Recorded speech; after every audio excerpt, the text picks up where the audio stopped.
में मैं यही बताने वाला हूँ कि जो कैप वन का जो अलॉटमेंट है वो कैसे चेक किया जाता है और क्या क्या चीजें हमें ध्यान में रखनी होती है।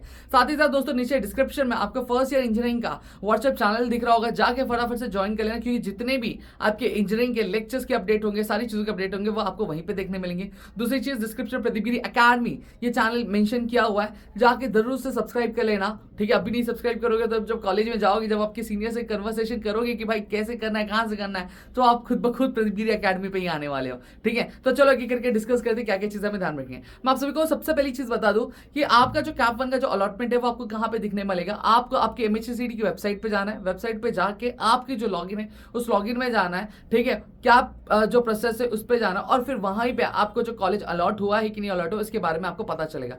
बाकी अलॉटमेंट लेटर आता है तो उसमें हमें क्या क्या चीजें चेक करनी है, चलो मैं क्या करके आपको बताता हूँ क्या क्या चीजें ध्यान रखनी है।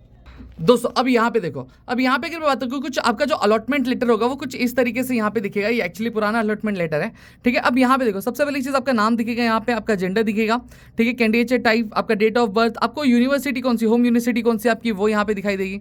फिर कैटेगरी क्या है, एडमिशन कौन सी कैटेगरी पे हुआ, बेसिकली अगर कोई कोटा बेसिस पे हुआ रहेगा तो यहाँ पे कोटा मेंशन होगा, ठीक है। आपने EWS के लिए अप्लाई किया था कि नहीं किया था, ऑर्फन कैंडिडेट है कि नहीं, डिफेंस टाइप एप्लीकेबल है कि नहीं है, पर्सन विद डिसेबिलिटी है कि नहीं, ये सारी चीज़।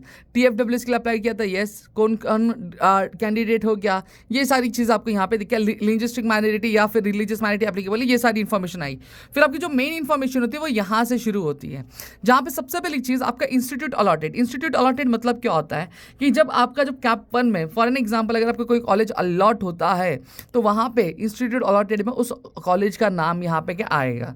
फिर यहाँ पे कोर्स अलॉटेड में क्या आएगा, कोर्स अलॉटेड में बेसिकली आपको कौन सा ब्रांच उस कॉलेज में अलॉट हुआ है उस चीज़ के बारे में लिखा रहेगा। फिर चॉइस कोड, आपका जो चॉइस कोड होगा जो कॉलेज का वो यहाँ पे दिया रहेगा। फिर सीट कौन सा अलॉट किया गया, सीट टाइप कौन सा अलॉट किया गया, तो यहाँ पे देखो जी ओपन, ठीक है, जनरल ओपन कैटेगरी क्या की गई है, यहाँ पे दी गई है। यहाँ पे आप देख सकते हो other than home university general open category में इनको जो सीट अलॉट हुआ, आपको जो भी कैटेगरी में रहेगा वो आपको क्या अलॉट होगा। फिर यहाँ पे आपको पता चलेगा कि कौन से प्रेफरेंस नंबर का जो कॉलेज है अलॉट हुआ है, मतलब आपने जो प्रेफरेंस भरा होगा, ऑप्शन फॉर्म भरा होगा, तो कौन से नंबर पे प्रेफरेंस का जो कॉलेज है वो आपको अलॉट हुआ है।